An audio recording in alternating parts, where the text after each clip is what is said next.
it's an important time to talk about hate speech in communities and faith and belief as well, because we're also noting the beginning, I suppose, of the online safety bill going through Parliament too, and a great deal of scrutiny being put upon social media companies in particular about how that online aspect to intolerance and hatred is tackled.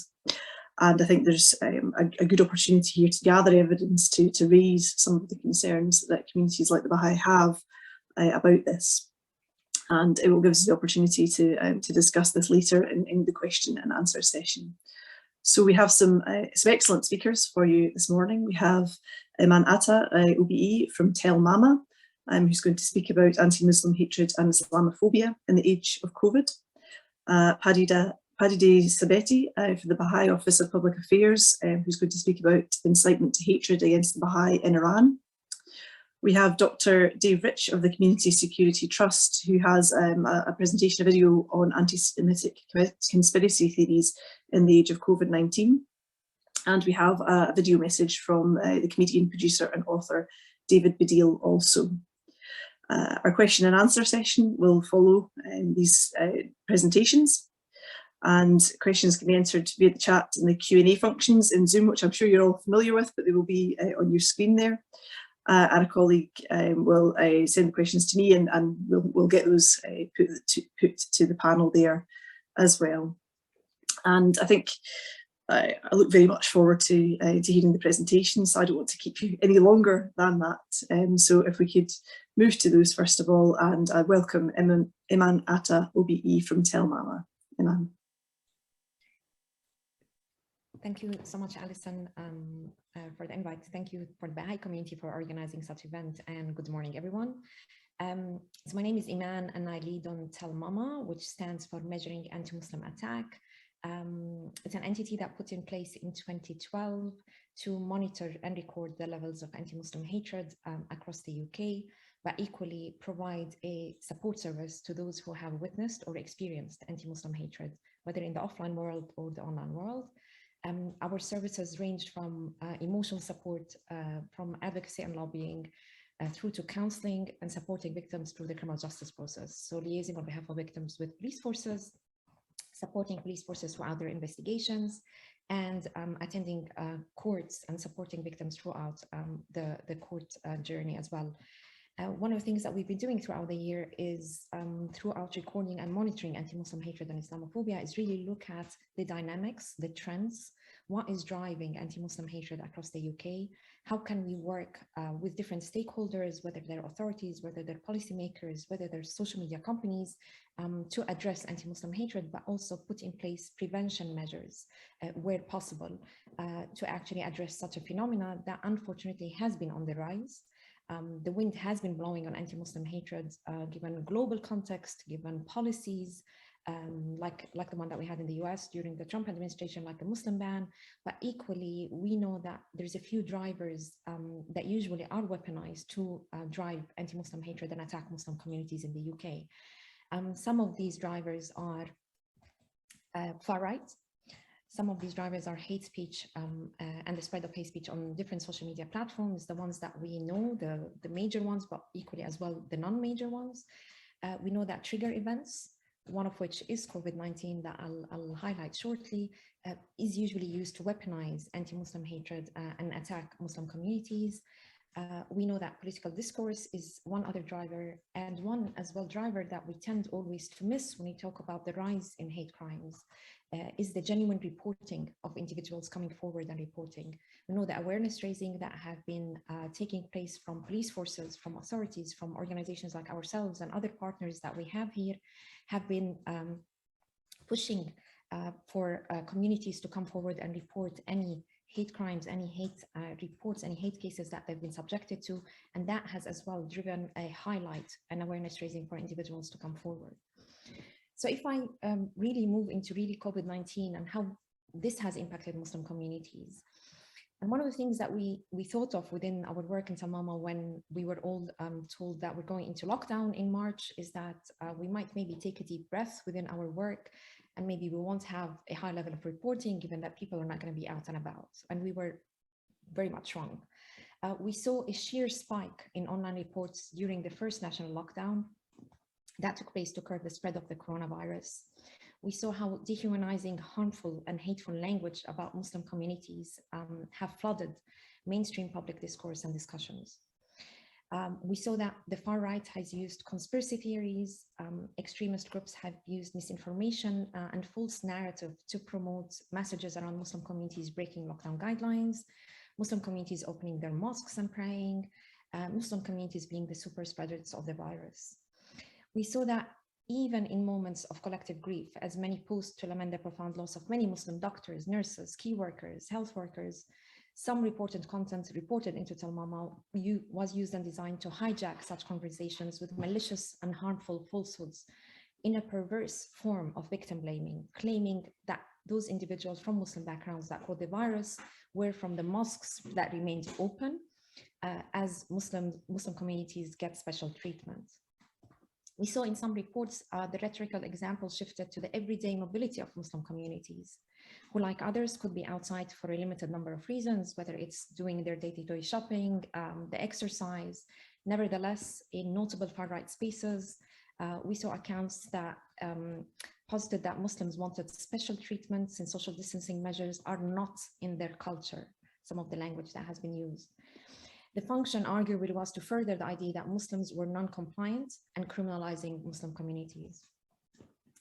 Misinformation and conspiracy theories that were widely spread in the online world were addressed proactively by organizations like ourselves by debunking some of this falsehood, some of this misinformation, sharing notes that mosques and institutions have shared publicly on their website saying that they are close to the public.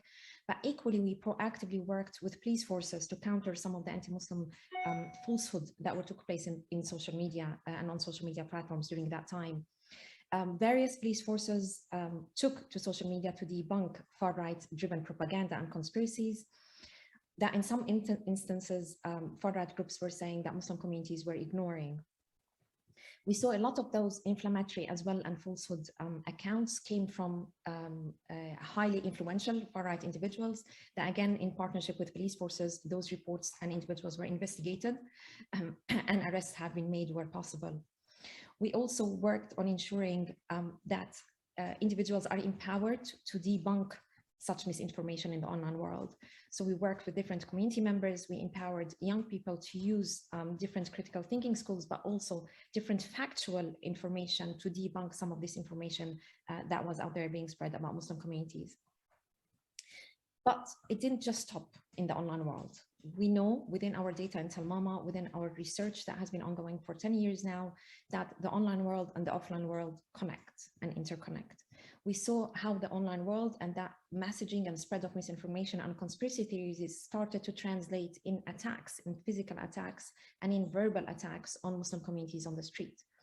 Again, we saw that in the offline world, given that everyone was working from home, neighbor disputes have increased exponentially and significantly.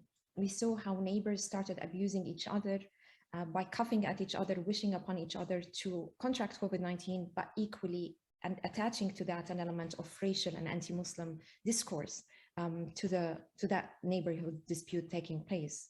We saw that at the time, a lot of local authorities, police forces have been under-resourced. They were dealing as a priority with COVID-19 and with the lockdown guidelines and with adhering to the lockdown guidelines. We saw that cases have not been addressed within a timely manner, within housing associations, within local authorities, which further increased the grievances within Muslim communities as well as other communities. We saw that Muslim women, who tend to be the #1 victims of anti-Muslim hatred, driven by sexist language, as well as an attack on the visibility of those Muslim women, were the ones as well that were attacked heavily on the streets when they're going out to do their exercise or to actually do their grocery shopping.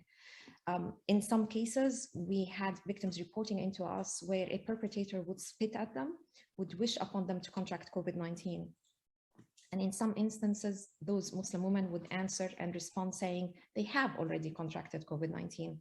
So the perpetrator goes further and attacks them for their Muslim identity and for their visibility of being Muslim. So again, weaponizing COVID-19 to attack Muslim communities. We saw attacks in the offline world as well on key workers, on doctors, on delivery drivers, on shopkeepers, on security guards. Again, attacks sometimes that were driven by issues around lockdown guidelines, issues around wearing masks, will end up with a racist and anti-Muslim comment. We saw that a lot of the drivers that have taken as well context or have driven that context of anti-Muslim hatred were sometimes media headlines that perpetuated a rise in coronavirus in certain areas that are populated with predominantly Muslim communities, with a headline saying a rise in COVID-19, but having a picture depicting a Muslim woman with a headscarf and saying there's a rise in coronavirus. And then connecting the element of Muslim communities in a way with the image as being the drivers of the virus. And that was not just impacting Muslim communities. We saw that the Chinese communities have been impacted heavily with this, with some of the headlines as well, using individuals from Chinese or Southeast Asian background. So we know that the drivers that have driven anti-Muslim hatred during the coronavirus, again, manifest themselves in the 5 drivers I mentioned at the beginning, including sometimes media headlines. But what really happened as well during that time is that it was not only Muslim communities that have been subjected to such hate. I know that Dave shortly will speak about how the Jewish communities as well have been impacted by conspiracy theories and others and other misinformation during the coronavirus. But let's not forget as well that individuals who are perceived to be Muslim, such as the Sikh communities, the Hindu communities, have been as well on the other end of receiving anti-Muslim hatred during that time for the perception of being Muslim. We saw as well that individuals from Bahá'í backgrounds, again, coming from marginalized groups, again, within certain settings and certain areas that have been hit hardly with coronavirus, have been as well attacked with anti-Muslim narrative and as well with racist narrative during COVID-19. And we saw as well that within the communication around lockdown guidelines, changes in last-minute lockdown guidelines that are rightly so to happen in order to protect us all from the virus, happened in a way that sometimes randomly would occur on nights where Muslim communities would celebrate the next day their festivities or their Eid celebrations. And communication sometimes did not take place in a proper manner to actually reassure communities that we're doing this for the safety of everyone. So again, sometimes some of the narrative, the messages that came out was targeting Muslim communities, which again gave in a way a narrative and a weapon for those extremists who are seeking to undermine Muslim communities and attack Muslim communities and blame them for the spread of the virus, to use that as a weapon to attack them. So to wrap up, I think one of the things that we've seen during COVID-19 and during the first few months is that while social media companies have been trying their best and putting guidelines in place, they seem to be always catching up on events, on trigger events, on contexts that usually drive wedge between communities, on extremists that use their platforms to promote divisive messages, to promote hatred. And social media companies are always doing that catch-up game, rather than putting measures in place to tackle such narrative, rather than mobilizing their AIs to address such hateful narrative and divisive messages in a timely manner. They seem to be always actually catching up in this game. We've been working with social media companies, as I mentioned at the beginning, since the start. We've been flagging with them some of the dehumanizing language that has been used on their platforms, including some of their verified accounts that have been using the platform to spread conspiracy theories and falsehood and misinformation about Muslim communities and others. And it's something that we'll continue to push for. And as you mentioned, Alison, it's a timely event that we're doing given the online safety bill, and what can we do better to really hold those social media companies to account, including ensuring that they're hit within their business model by ensuring that hefty fines are put in place when they're not meeting the standards that we want in the UK, but equally addressing that hateful narrative that is unfortunately being used on their platforms. And lastly, one of the things as well that we need to address within the online safety bill and some of the issues I think that have risen is those anonymous accounts that push that narrative, but equally some of the narrative that is being pushed on not the public social media platforms that we know, on those other social media platforms that do not have guidelines, that are not included in our online safety bill, that screenshots from those social media platforms are shared on our main public platforms, but our main public platforms are not taking that content down because it does not read it within their AI and does not acknowledge it. So again, I think there's a lot for us to do to address this, but also there's a lot of work for us all as communities we have here already a few communities coming together today to talk about this. And there's a role for each and every one of us to actually challenge that hate that we see in the online world as the offline world. Because when we look at an attack on Muslim communities, it's not just an attack on Muslim communities, it's an attack on each and every one of us. An attack on a Jewish member of the community, an attack on a Baha'i member of the community, on a Chinese member of the community, on a Christian member of the community, on an LGBT member of the community, is an attack on each and every one of us. And we need to look at our intersectional identities and how we can all collectively stand together in tackling and challenging the hatred that is growing in social media and unfortunately translating in the offline world. Thank you.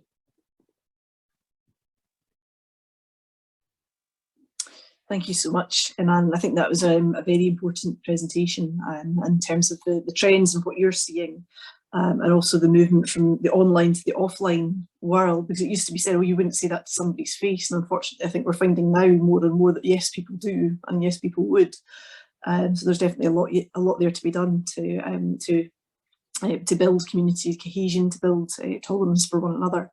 And I think that I know that we can do that the very better. And also a very interesting point that you made about perceptions, and people perceived to be Muslim or perceived to be of a different background or faith ending up being discriminated against. And I know that that had happened sadly to the Sikh community in Glasgow as well, which is absolutely appalling. But I think we move now on to Padideh Sabeti from the Baha'i Office of Public Affairs, who has a presentation on incitement to hatred against the Baha'i in Iran.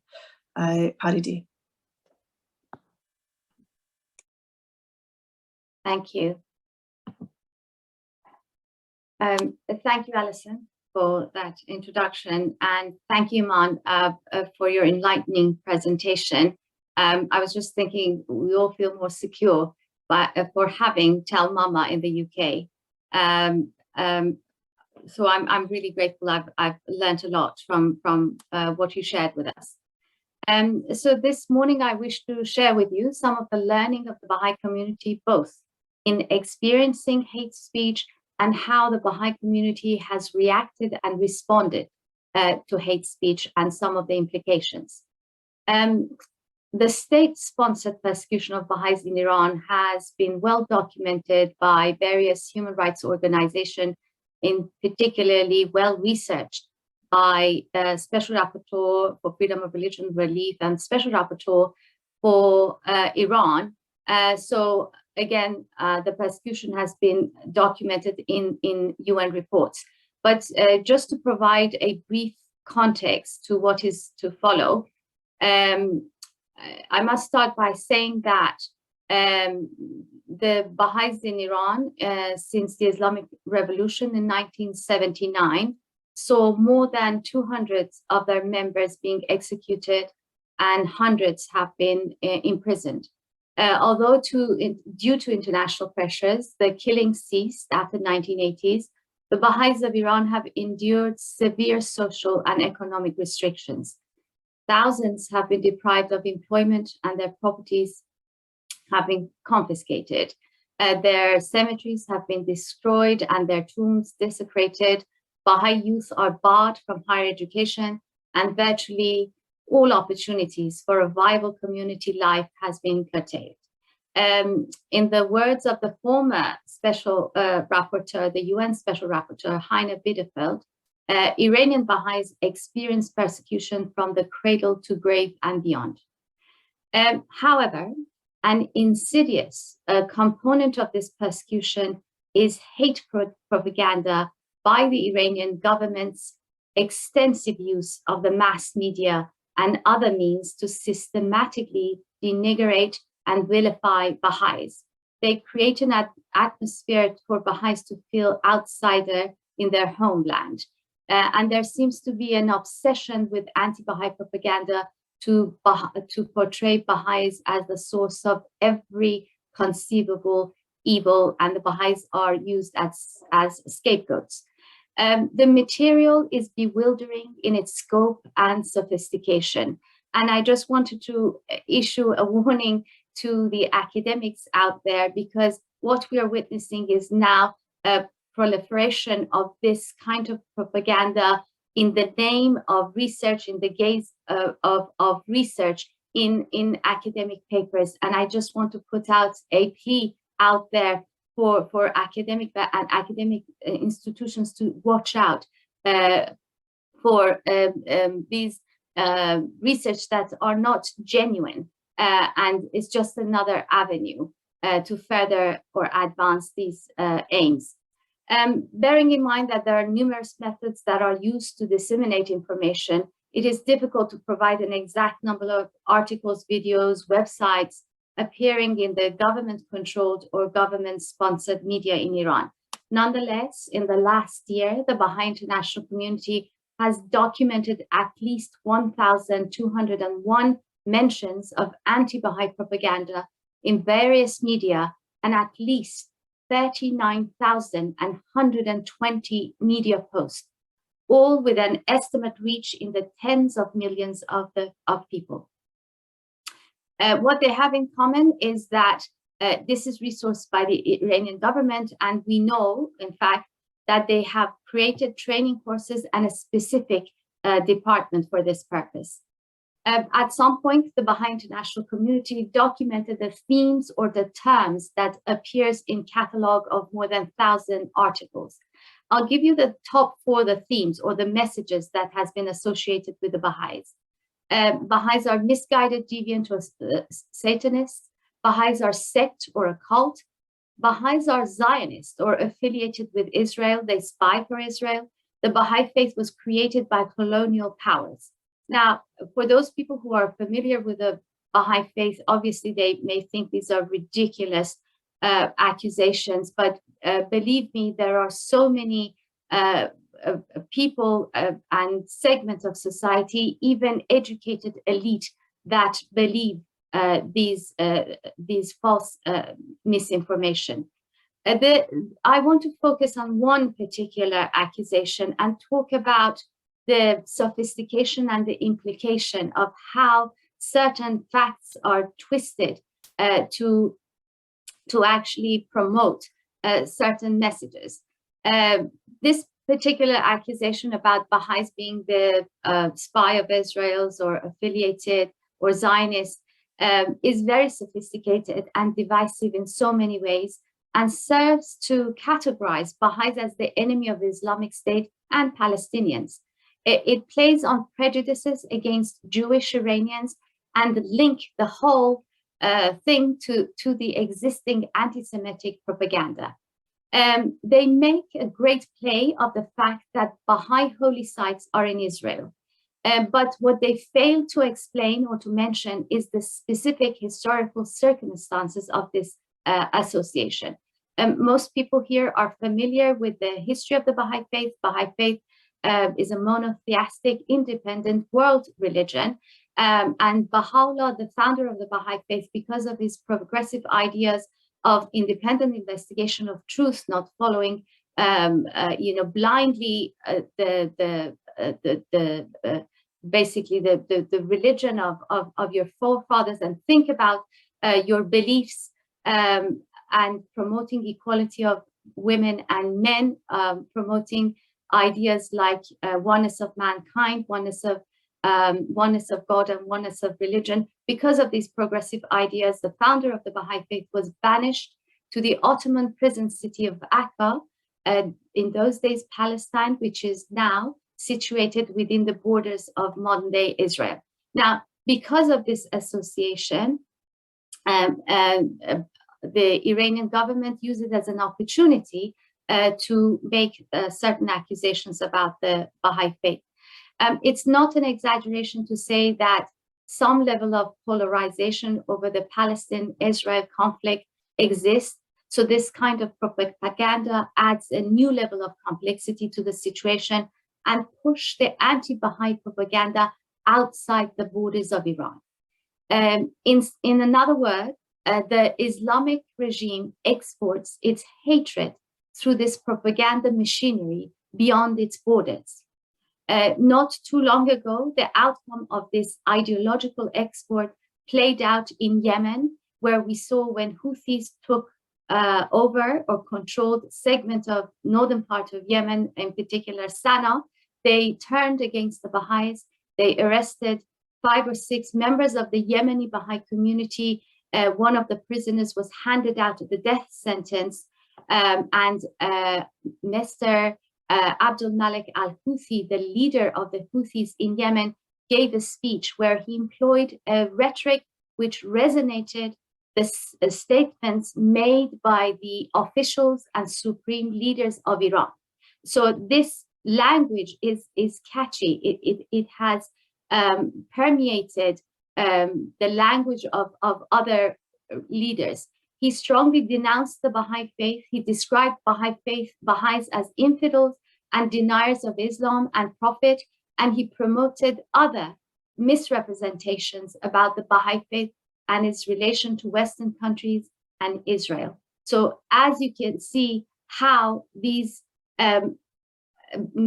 disinformation is moves from one border to another. Baha'is have a relatively peaceful existence in the Arab region, but there are concerns about Iran's influence and rhetoric. This is an indication that we need to be vigilant, because this is how hate speech and inciting hatred spreads from one border to another, and before we know it, it reaches our shores. So we cannot be under the illusion that what happens in other countries, hate speech in other countries, is not going to affect us and is not going to disturb our society. As mentioned, with the advent of social media, we're witnessing a blurring in the borders and how certain ideologies through the channel of social media are disseminated. While there is an ongoing search by various countries, tech companies, and stakeholders to develop a social media regulation to halt the proliferation of hate speech and misinformation, the Baha'i international community decided to take action because it observed an alarming patterns of hate speech in 2020 and 2021. And this is the experience of the Baha'is that I want to share with you in responding to hate speech. In August this year, the Baha'i international community launched a campaign with 2 clear aims. Firstly, obviously, to raise awareness about Iran's strategy to demonize the Baha'i community, because we saw a growing coordinated network of hundreds of websites, Instagram accounts, Telegram channels, and club rooms and the chats that went on in these platforms. Given the animosity against the Baha'is and because of the association of hate speech with violence, and in some cases, extreme cases, genocide, Baha'i international community was highly concerned and alarmed. So that was one of the aims of this campaign. However, the campaign's ultimate goal was to reach a point where no one in Iran is discriminated against by the government for their beliefs. I just wanted to share with you that this campaign, given the modest size of the Baha'i community, although spread across the world, attracted the attention of actors, media personalities, human rights activists, academics, historians. They all joined this campaign. More than 5,000 official statements and tweets or retweets from celebrities and officials were posted online and reached more than 88 million people on Twitter. We reflected on this campaign in our offices and Baha'i offices across the world to see why this campaign appealed. And we came to the conclusion that this was partly to the language that we used. One of the hashtags, especially the Persian hashtag, was Iran without hate. This is a tall order in the country that talks about death to this, death to that, death to this country, death to this group. But this is a vision that springs out of the principle and the vision of the Baha'i community, not only for Iran, but for the world. And it resonated with so many people who were sitting on the fence, and we saw them coming and contributing to this campaign through their social media accounts. So one learning for us was that Most studies on hate speech is concerned with metrics that associate speech and violence. But in the view of the Baha'i community, whose aim is to create a united world, we need to set our aims higher and try and introduce a language even in combating hate speech. This is a serious matter. The Baha'i community in Iran is in a precarious position. They can't afford to have another rounds of executions like they experienced at the beginning of the Iranian Revolution. But our learning was that people are thirsty for a message of unity, for elevated conversations, for message that promotes coexistence, peaceful coexistence, messages that promote cooperation. So and I just wanted to also share this. I wear another hat as a Persian language spokesperson for the Baha'i international community, and I want to reassure our colleagues here and our dear Muslim friends and colleagues across the UK, which we collaborate with on every occasion, because we need to talk about the actions of Iran, and the name is the Islamic Republic of Iran. We make sure that we highlight the contribution of the Muslim population in Iran that supports the Baha'i community. So to differentiate within the action of a state and the action of a religious group. And we wholeheartedly thank them for their support of the Baha'i community during this time, sometimes even at the expenses of their own safety and security. I think we're hoping we're moving in the right direction because on 8th of June 2019, Secretary General Antonio Guterres launched the United Nations Strategy and Plan of Action on Hate Speech. And there was something notable in his speech.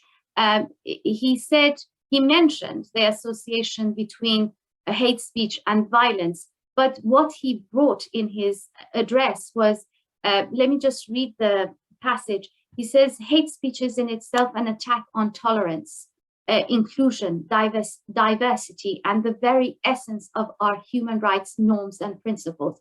More broadly, it undermines social cohesion, erodes shared values, and lay the foundation for violence, setting back the cause of peace.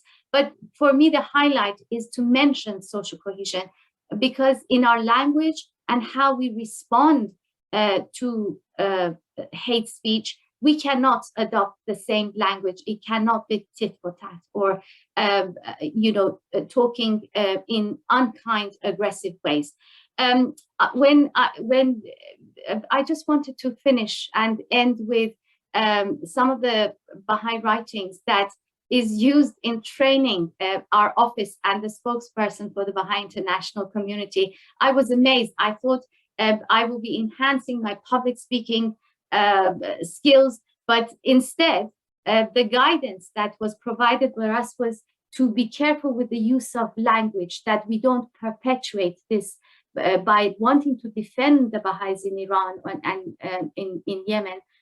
We do not perpetuate the language of hate. I'll just read this, just two small passages. It says, this is part of our training. We do that periodically, and you're all welcome to join us when to reflect on these passages. It says, utterance must needs possess penetrating power, for if bereft of this quality, it would fail to exert influence. And this penetrating influence dependent on the spirit being pure and heart stainless.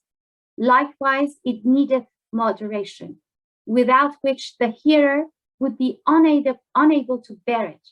Rather, he would manifest opposition from the very outset, and moderation will be obtained by blending utterance with the tokens of divine wisdom, which are recorded in the sacred books and tablets, sacred books of all religions. Thus, When the essence of one's utterance is endowed with these two requisites, it will prove highly effective and will be the prime factor in transforming the souls of men. This is the cessation of supreme victory and celestial dominion. And I just will, very short one. The tongue is a smoldering fire, and excess of speech a deadly poison. Material fire consumeth the body, whereas the fire of the tongue devoureth both heart and soul. The force of the former lasts but for a time, whilst the effect of the latter endureth a century. So I just shared with you part of our training, which I was very surprised, but now I can see the wisdom of this kind of training if we want to promote unity in any action that we take, even if it is the defense of the minorities. Thank you.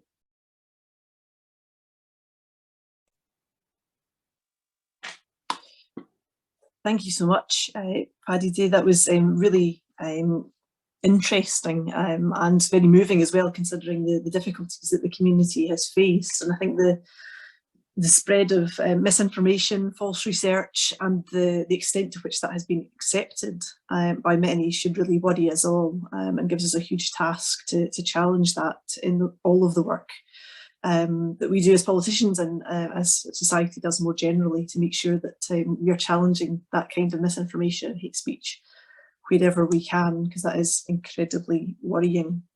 And particularly the notion of the export of hatred that you mentioned. And I'm aware of the situation in Yemen, but it's not, sadly, as you say, not limited to Yemen and spreads to other places. And we can see how that happens in various different communities where that hate speech is exported and passed around and ends up very far from where it began.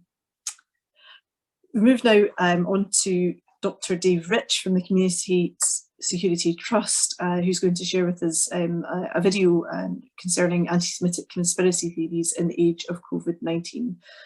Dr. Rich, thank you. Thank you, Alison, and thank you to everybody for coming today. And thanks for inviting me to speak. I think it's so important that different communities come together and listen to each other and share our experiences. And there's often so much we can work together on, and so many similarities when I listen to the two previous speakers in our experiences, that it's so important to share.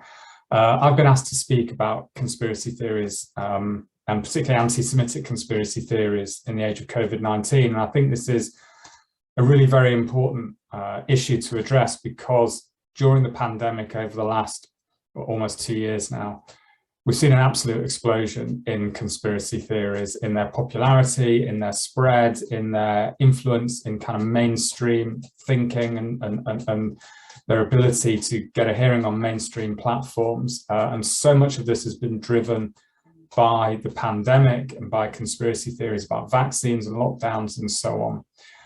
But they draw people into a world of conspiracy theories, especially online, where people encounter all sorts of other ideas, all sorts of other conspiracy theories, and sooner or later they always come across anti-Semitism, because anti-Semitism at its heart is a conspiracy theory about Jewish people and about Jewish people being a kind of hidden power behind anything bad that happens in the world.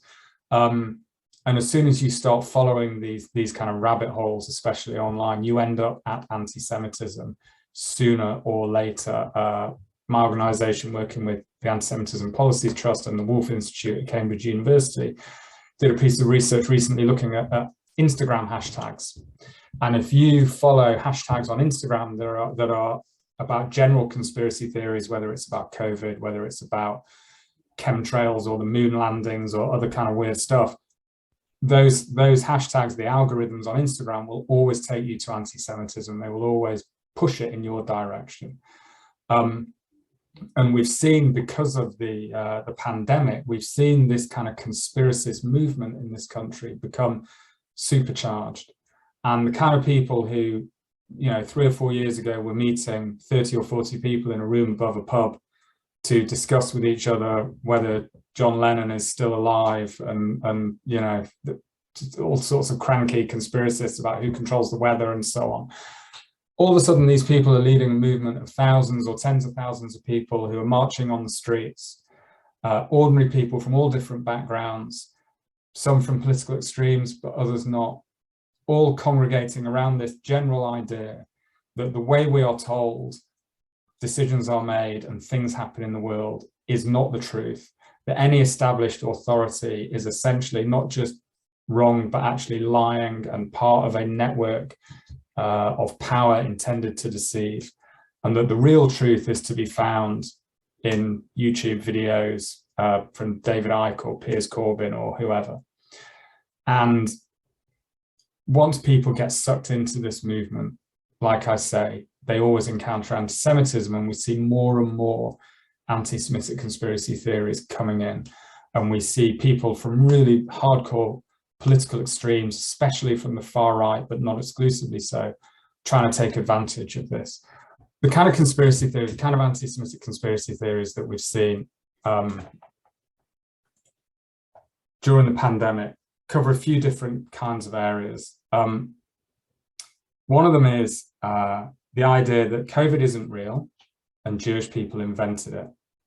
And a parallel one is that COVID is real, but Jewish people invented it. And these kind of parallel conspiracy theories work together to go to the same aim, the same purpose, with the purpose being to basically direct blame onto Jewish people, onto a Jewish conspiracy for the pandemic, whether people believe in it or not. And this gets really to the heart of how anti-Semitism works, is that it can be applied in any circumstance, in any situation. And the kind of people who first started promoting anti-Semitic conspiracy theories during the pandemic were people who already believed that there is a Jewish conspiracy behind 9/11, behind terrorism, behind pretty much anything bad that happens in the world. And so as soon as the pandemic came along, these people, their immediate response was, well, okay, it must be a conspiracy. How do we fit it into the facts? So you had people starting to talk about how, you know, the scientists who'd found COVID and were saying there was this new virus, are they Jewish? If they're not Jewish, can they be connected to Israel? Even if they can't, we're going to make it up anyway. And you started getting memes going around on far right social media platforms and far right internet websites and other channels, pushing this idea out that the whole story of a vaccine was made up, right? You may remember early on in this went through several stages as the pandemic has gone through several stages. So early on during the pandemic, you started getting all sorts of conspiracy theories that 5G mobile phone towers were linked to COVID.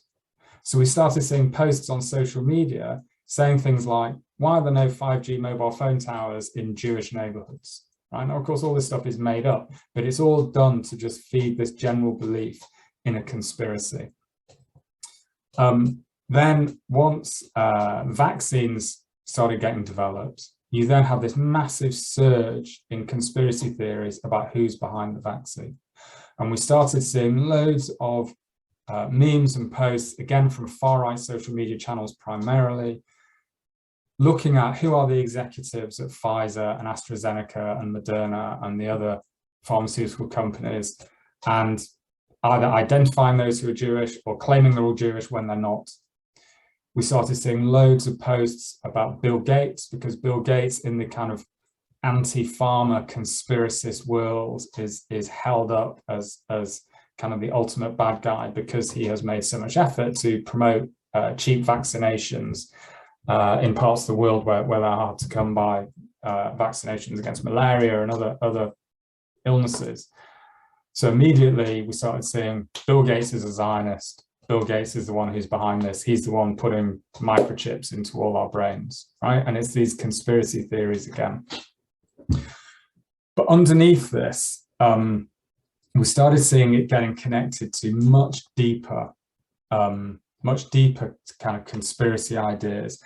The conspiracy theory that drives the global far right at the moment is a theory called the Great Replacement, which is an idea that diversity, multiculturalism, immigration into Western societies is not something that is just a natural feature of globalization and a part of how the world works.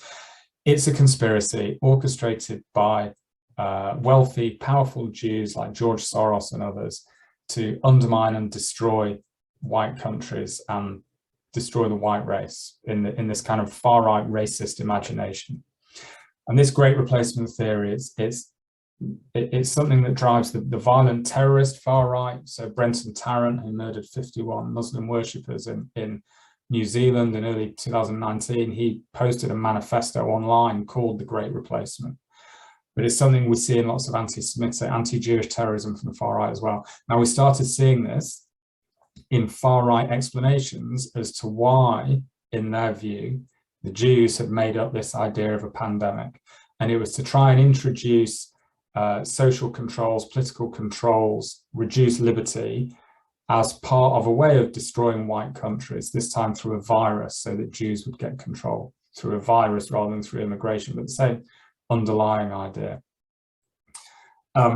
Now, alongside that kind of constant far-right pushing of these conspiracy theories, which then have their influence in the broader conspiracist movement, we also saw at the same time a whole rash of kind of social media memes and other posts comparing Israel to COVID-19. And this was from the kind of really quite radical extreme end of kind of anti-Israel social media networks, a lot of which did come out of Iran or kind of pro-Iranian regime sources, basically taking the global concern and the global focus about COVID-19 and trying to hijack it and transplant it into their anti-Israel discourse by saying Israel is a virus as dangerous as COVID-19. So you'd see memes saying things like COVID-1948, with 1948 being the year that Israel was created. Now, of course, the meaning of this is, you know, COVID is a virus about which there is nothing good. It is dangerous to all of humanity, and the whole world needs to try and eliminate it from our planet. So the message is that's the same as Israel. The whole world should be trying to eliminate Israel. There is nothing good about Israel. Israel is a danger to the whole of humanity. So it takes that kind of, it introduces a kind of conspiracist view of Israel in a way, and connects it to old kind of conspiracy theories about Jews, that Jews are a threat to humanity and are anti-human and need to be eliminated. And it takes that kind of genocidal impulse from anti-Semitism and it transplants it onto this is how we should view Israel as well, but it uses awareness and concern about COVID-19 to do that. So you have these kind of two parallel kind of streams of thought, these two parallel discourses running alongside each other that use the pandemic to promote anti-Semitism. And then at the same time, kind of in the opposite direction, but still in the mix, you have people in the anti-lockdown movement and the anti-vax movement hijacking the symbols of, particularly of the Holocaust, but of Jewish suffering from anti-Semitism more generally, and taking it onto themselves. So we see anti-vaxxers wearing a yellow star. Now the yellow star, of course, is what Nazi Germany forced Jews under their control to wear to identify them as Jews. And they would, and we've seen lots of examples of people on demonstrations against vaccines and against lockdowns wearing a yellow star as if to say, lockdown rules, the promotion of other controls to try and limit the spread of COVID and so on, are comparable to Nazi Germany's oppression of Jews and anti-Semitic measures. And we, the vaccine, the anti-vax movement, are the equivalent of the Jews suffering a Holocaust. Now, I mean, it's hard to express how offensive this is. It's a despicable hijacking of all of the symbols and the sentiments and the feelings of Jewish people in relation to the Holocaust. And it completely inverts, of course, what vaccines are there for, which is to save lives. And we increasingly see this narrative again coming into mainstream politics, and there's been a row about it this week in terms of in all the debates about the introduction of Plan B and COVID passes and so on, and comparing that to measures in Nazi Germany as well. And it flips the use of anti-Semitism and turns it in the other direction, but in a way it's extremely offensive, and therefore also an anti-Semitic usage of this imagery. And this doesn't just stay online, and this is my final point really. Last year, CST, last year we received reports of 41 different anti-Semitic hate incidents or hate crimes in this country that made reference to the pandemic, in which people referred to COVID or coronavirus or the pandemic alongside anti-Semitic abuse towards Jewish people. Just 2 weeks ago, actually, a man was sentenced to 26 weeks in prison for directing anti-Semitic abuse at a Jewish couple, a visibly Jewish couple at Victoria Railway Station in Manchester. And he went up to this Jewish couple and shouted in a very threatening way, shouted in their face, "You Jews are spreading COVID, you're responsible for it, you started it." Incredibly threatening and abusive in the way he did it. Unfortunately for him, there were 2 off-duty police officers walking by at the time. They saw him and arrested him, and he was convicted 2 weeks ago of this. But this is the kind of thing we've been having reported to us. And the other kind of pandemic-related anti-Semitic hate crime we've really seen over the last couple of years is this phenomenon of Zoom bombing or Zoom raiding, where under lockdown, a lot of Jewish community events, religious services, educational events, and so on, it all moved online. And onto Zoom and Teams and other platforms. And so what would happen is anti-Semites, would-be hate crime offenders, would get hold of the login details for these events. They'd join them and they would shout abuse, or they'd post anti-Semitic comments in the chat and so on. We had 19 cases of this last year, and we've had more this year. So the pandemic has not just generated a whole new discourse of anti-Semitism, it's generated a whole new practice of how to express that anti-Semitism and target the Jewish community with it. I'll end there, and I'll hand back to Alison. Thank you.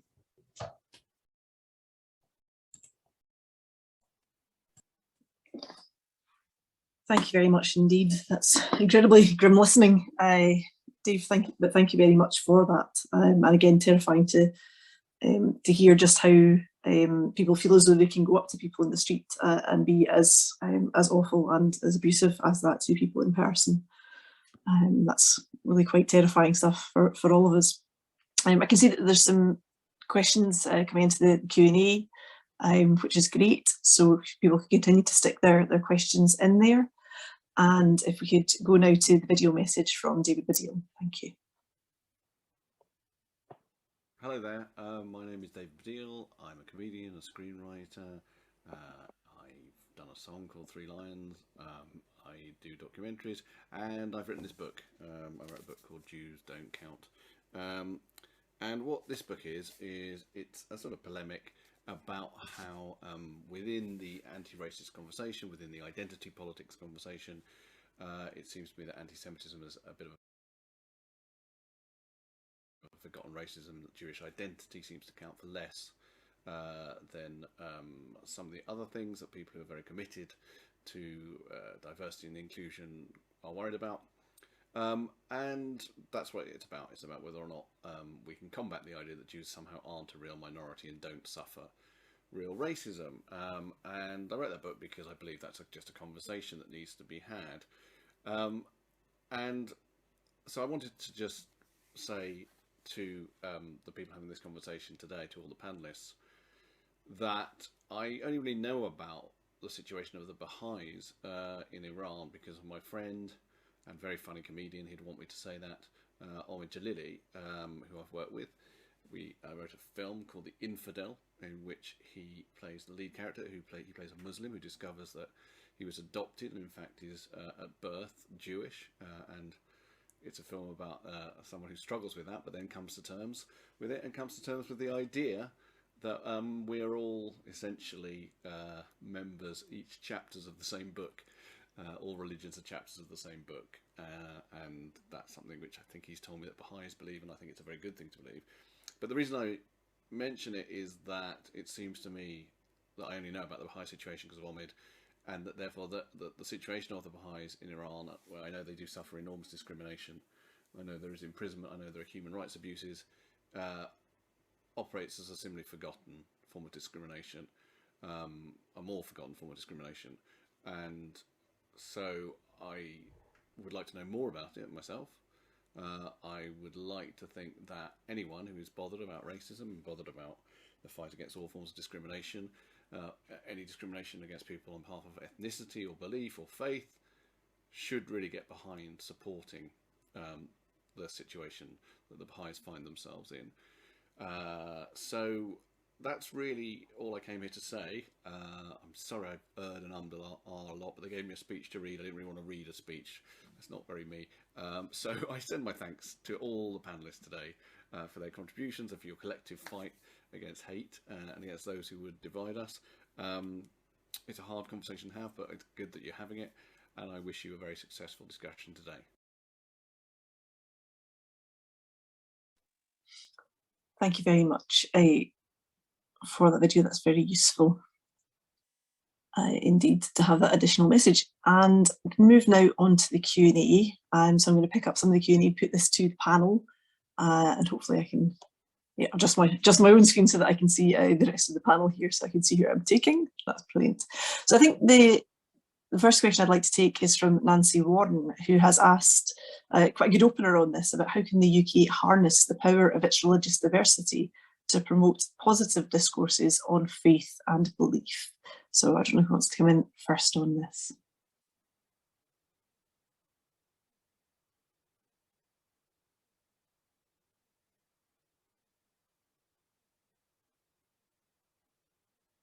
Okay, I can see Dave's been spotlighted by the host here, so does Dave want to maybe start us off here?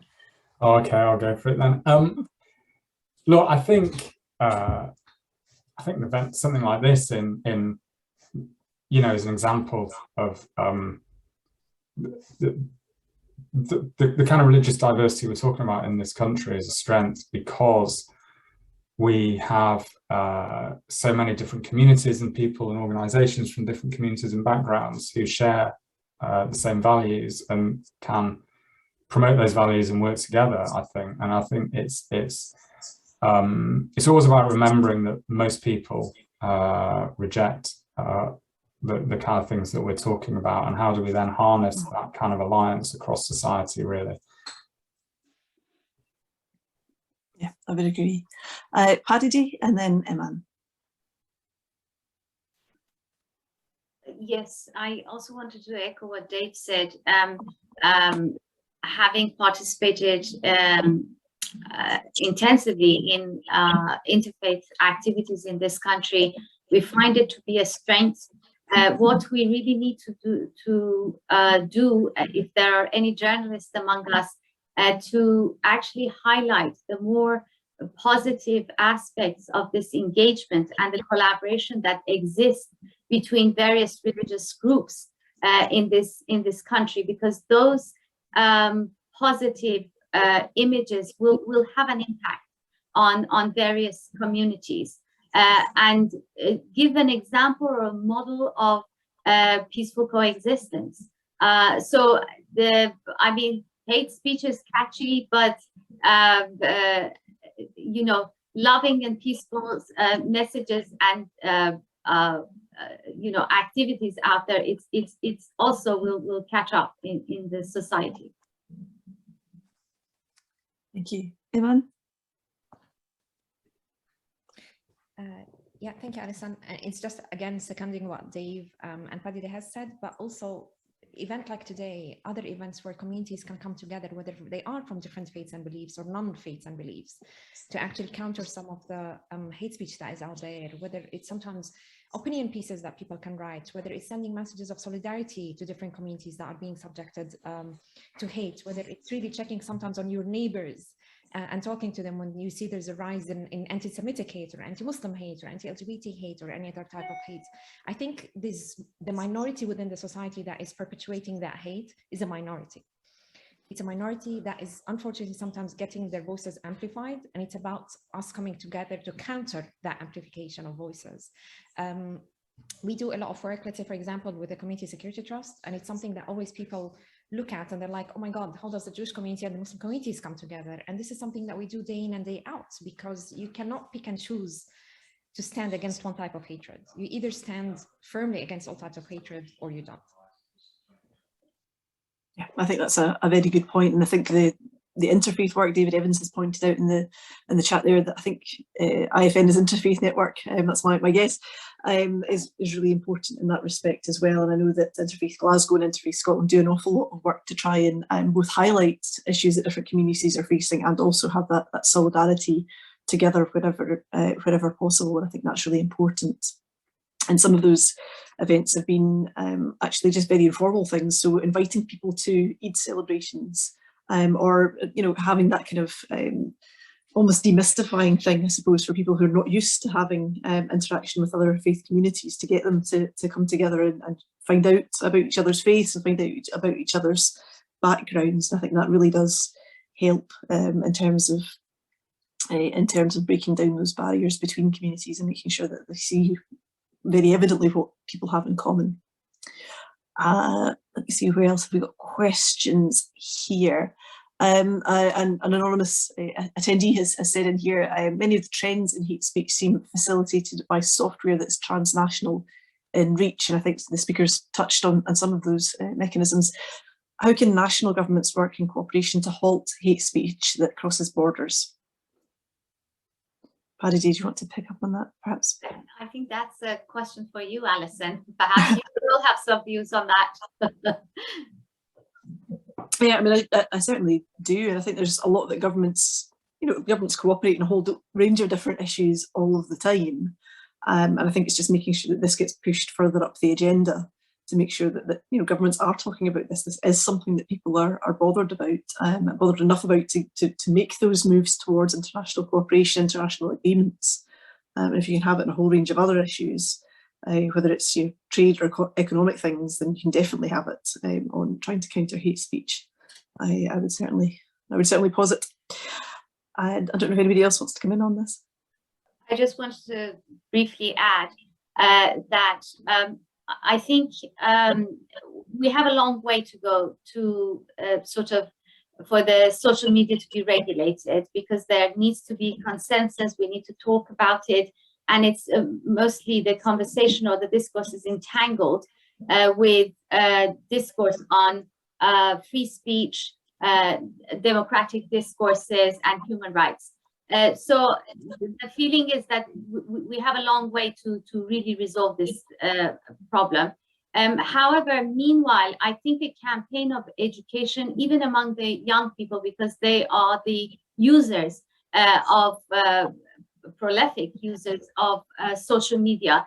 I was surprised by some population of youth population, and not in the Baha'i community, but general population, about how some information they had, false information, and believed the information that they saw about COVID-19 and vaccination.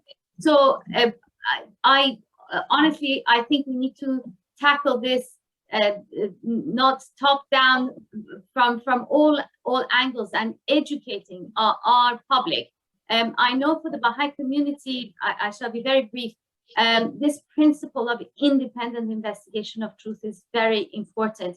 We are constantly told, because of this principle, to go and investigate things for ourselves and not be satisfied with, and choose sources that are reliable. So if we could actually find reliable sources, organizations that are trustworthy and not, there's no vested interest or connected with commercial interest, then I'm sure that will be very helpful. That's useful, thank you. Does anybody else want to come in on this particular issue?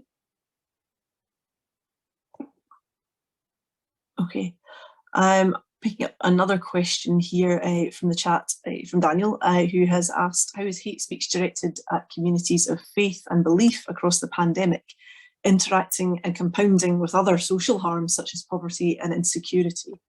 That's a big question. Who'd like to take that?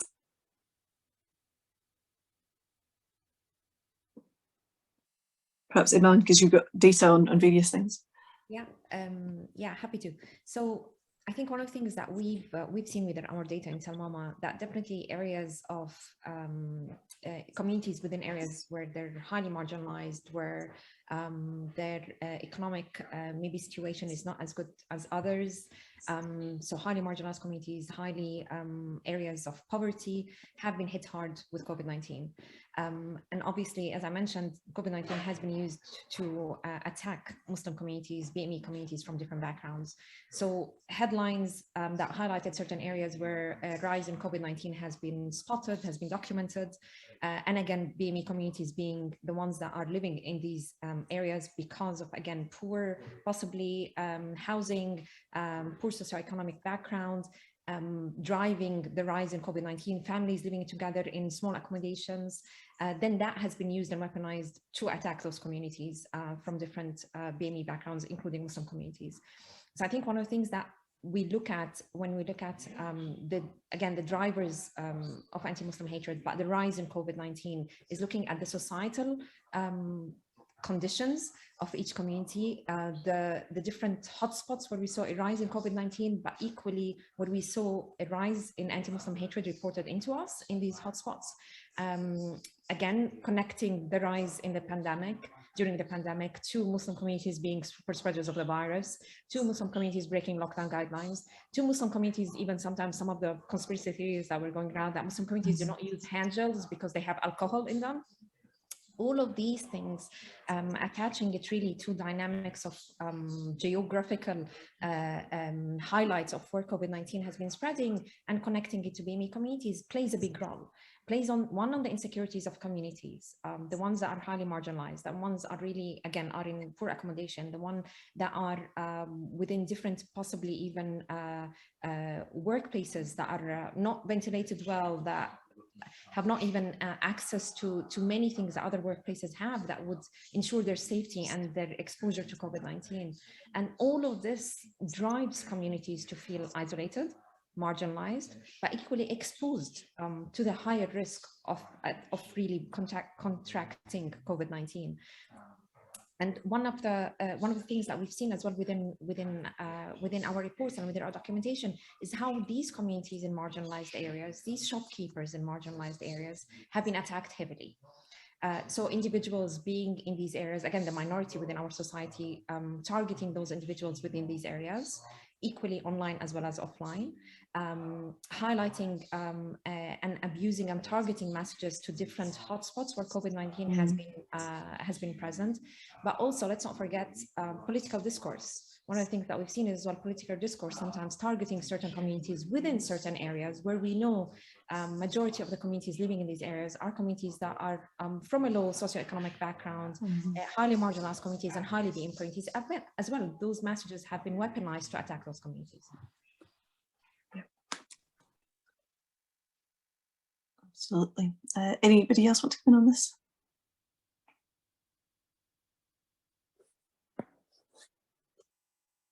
Okay, we'll move on here, and we have a remaining question for Dave here, particularly from Mujan, who says, I can see what you describe applies in Europe, but it's also applied to the USA, where the far right can be also in general pro-Israel. That's an interesting point.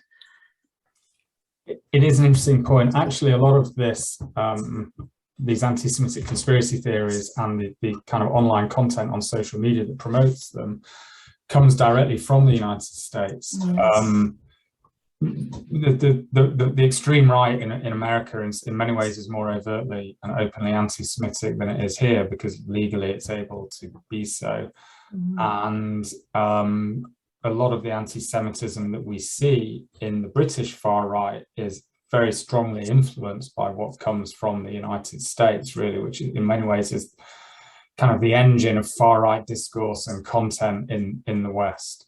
There are parts of the far right which claim to be pro-Israel, but that pro-Israel positioning often comes with a dose of anti-Semitism in it, whether it is Christian evangelists who have a kind of messianic theology that behind the pro-Israel position, which ultimately doesn't have much place for Jews in the future, whether it's a kind of Islamophobic pro-Israel that kind of sees Israel as on the front line against Islam in global strategic terms.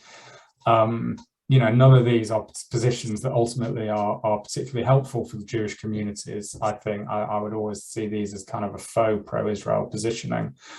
But the anti-Semitism that I'm talking about, and certainly the kind of great replacement conspiracy theories and so on, they are very, very strong in the American far right. And you can see this even in more kind of mainstream radical right-wing circles in America in terms of the discourse around people like George Soros and so on. So it's a complex picture, but ultimately we do see very similar trends and similar discourses in both countries. Thank you. It's interesting. Certainly the very far left occasionally get accused of such anti-Semitism as well in some of the Scottish context as well. And speaking to some of the Jewish communities round and about Glasgow, that can be a concern for them too. So there's all kinds of things going on out there to suit various agendas, and something to be careful of, I suppose. I don't know if anybody else wants to come in on this particular aspect.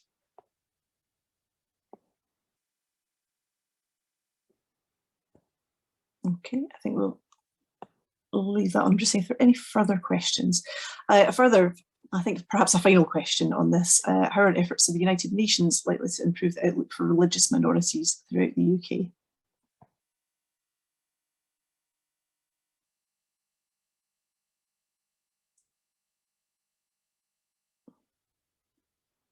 Dave, do you want to have a go at that one? Is there more that can be done internationally here to improve the situation? Yes, I think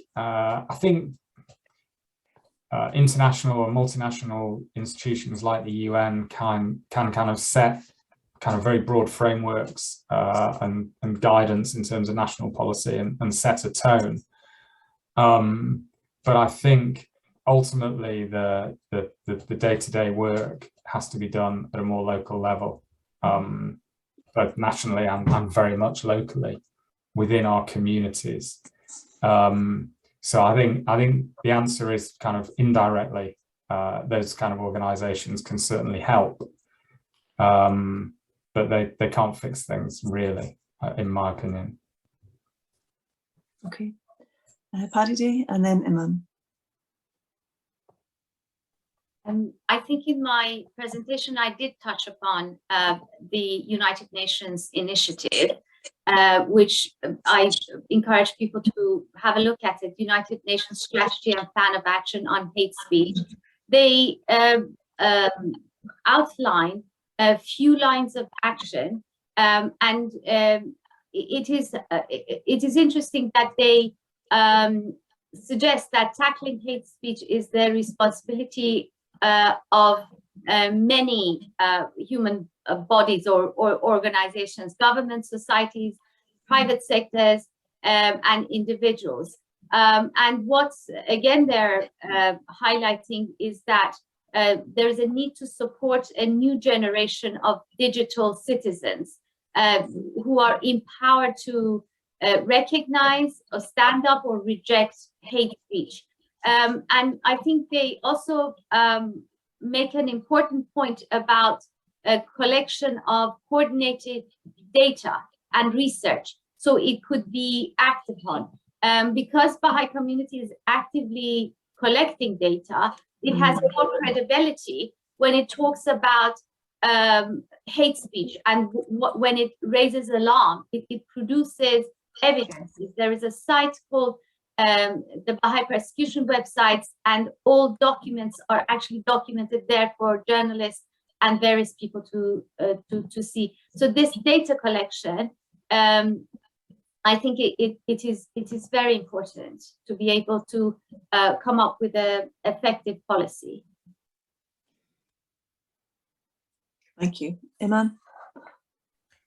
Yeah, thank you, Alison. I think just to add to Dave and Padideh, I think enforcing the co-human rights values, that's something that the UN has to push for more and more. The UN has also to be able to have some more leverage to be able to influence our government in the UK to ensure human rights is embedded within and across our work. And I think more presence of the UN in tackling hate speech and implementation of the hate speech action plan as well in the UK. I think so far we haven't seen much of the presence of the UN in the UK, and I think more needs to be done on this.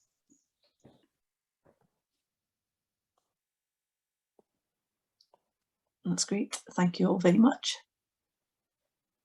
And Mujan has also added in the chat what efforts are being made to address these issues in schools across the UK. I can certainly speak for my own daughter who's learning about the 5 pillars of Islam this week and was coming home full of all the knowledge that she'd gained. So there's certainly some work going on there. I don't know if any of the panelists want to add to that in terms of work that they're aware of.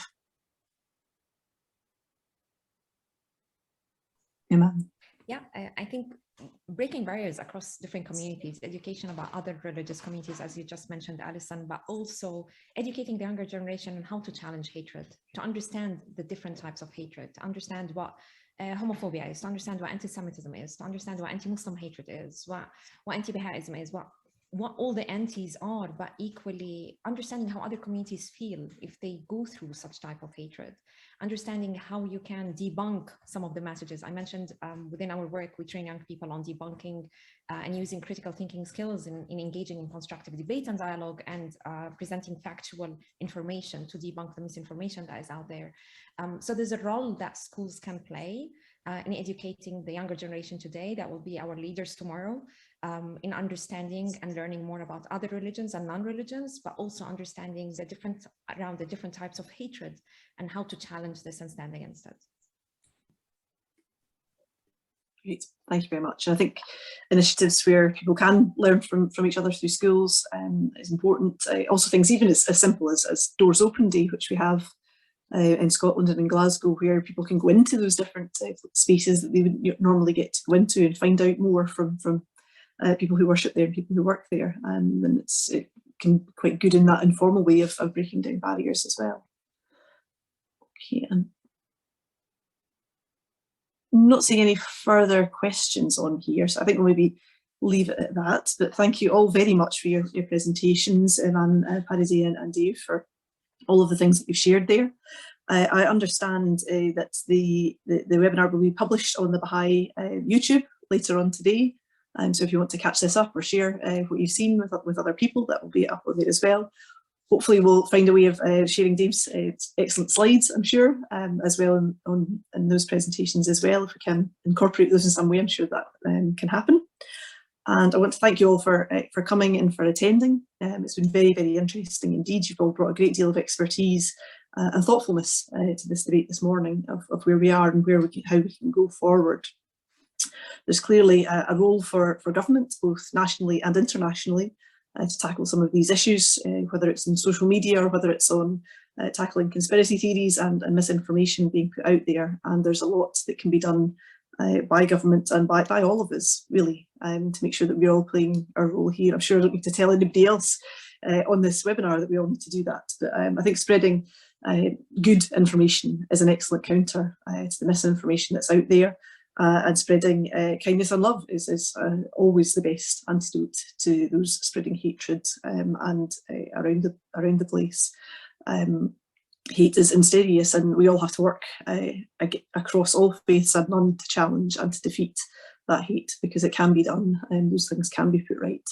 And all of us can have hope that by working together, by showing leadership on this issue and encouraging others to do likewise, that we will see that more positive outlook and turning things around on social media to be more positive is definitely something that I would encourage. So thank you all for coming today. Hopefully you all have a wonderful rest of your day, and thank you all for being here today. Thank you. Thank you, Alison. Thank you, the panelists. Thank you for all the learning today. Thank you.